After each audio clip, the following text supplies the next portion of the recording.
We got a treat for you now. Since the beginning of humanity, many people have believed that eclipses have held special powers. Some might even say magical powers. Now, some believe it can affect everything from your mood to your luck and maybe more than that. So we're pretty curious about this. So I went out and spoke with a couple of local experts who specialize in the mystical and the astrological arts to see what the fates might have in store for us.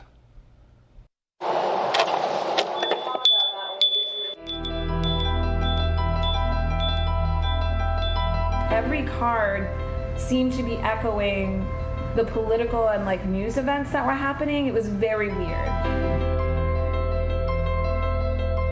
If you want a haircut, you go to a barber. If you want your car fixed, you go to a mechanic. If you want to know the magical inner workings of the universe,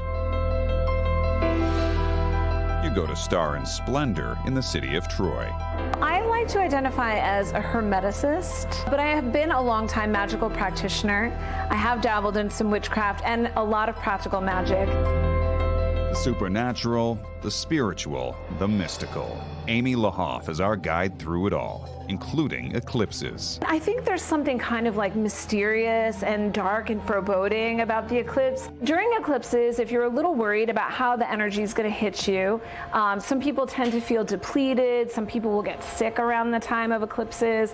For thousands of years, much of mankind has worshipped the cosmic phenomenon. To this day, some even try to harness the invisible power they believe eclipses can provide. It's a little bit of a chaotic time. Eclipses bring very unstable energy at times, so they can switch things up a lot.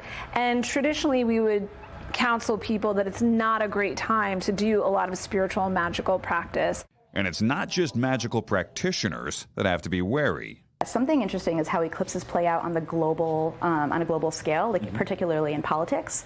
For the sun is associated with leaders, like the king. A lot of times, political leaders rise and fall during eclipses. For all of us, our zodiac signs could really mess with us in the days leading up to and after the eclipse. Just ask yourself, have you been extra moody lately? Astrologer Isabella Vasilakis has the reason why. Be aware that emotions are at an all-time high, especially, if you're around everybody's emotions are at an all-time high. So if someone's annoying you, just have a little bit of grace with them. They're probably going through their own eclipse experience.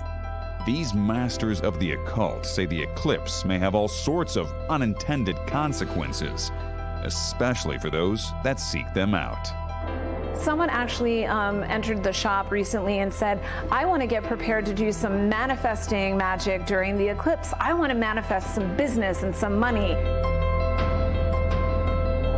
I said, I would really suggest that you wait until the eclipse season is over to do that kind of magic, unless you want to just hemorrhage funds or just really explode your finances. It could kind of go either way. It could be either a windfall or a complete backfire. Yeah. Enjoy the eclipse in whatever way makes sense for you, and just protect yourself, take care, and just brace yourself for the unexpected.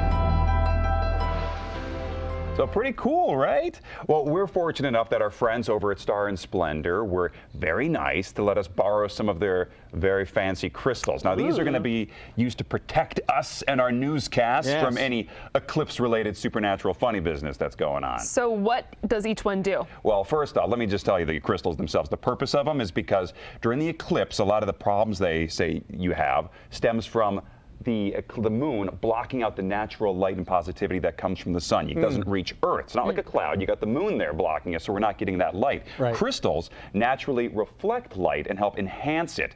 So each of these crystals does something different. You mean starting right here, this is called tourmaline, this big black chunk. It gives you protection by kind of sucking in all the dark matter and light around you and dispels that negativity. I feel it happening right now. I know, you're right. All that negativity we normally have, we're happier today, lighter, right? Yes.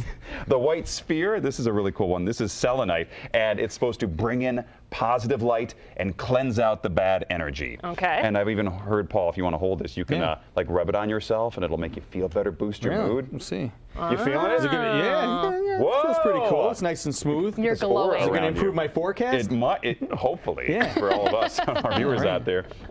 And then we got like Okay. white quartz. This has lithium inside it also. If you're feeling like stressed out in the coming days over the eclipse, I know a lot of people are like, what's going to happen? What's coming?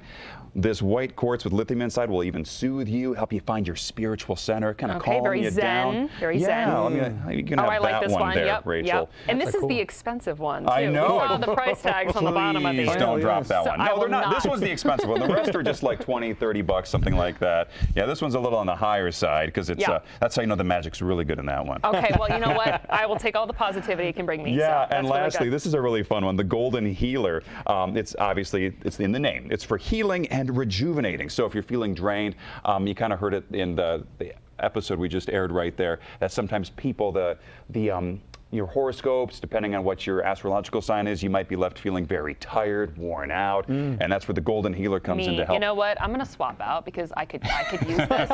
I'm just going to embrace this one. Yeah, I'm not sure if you're supposed to like just hold it or you plant it on your head, Like a unicorn. like a horn or something. Yes, Unicorn. I'm feeling it already. Well, you know, whether you don't have any big crystals at home or not, there is something everybody can do. They said if you don't have crystals, sea salt. You can actually take sea salt and sprinkle it that's around cool. your rooms or your office space. Maybe let your coworkers know if you're going to be throwing sea salt around the Yeah, office. right, exactly. Reflecting the light. But it'll help, reflect the light, boost catching it on. all around. You getting it? yeah, so I you're get buying into it now, yes, right? Yes, I'm all about it. I mean, obviously, whether or not you're skeptical of any of this, we're not one to judge. That's up to you. But hey, probably won't hurt, right? Can't hurt you. Can't hurt you. We are so very helpful information. Nice story, Steve. Thank well, you. good storytelling there.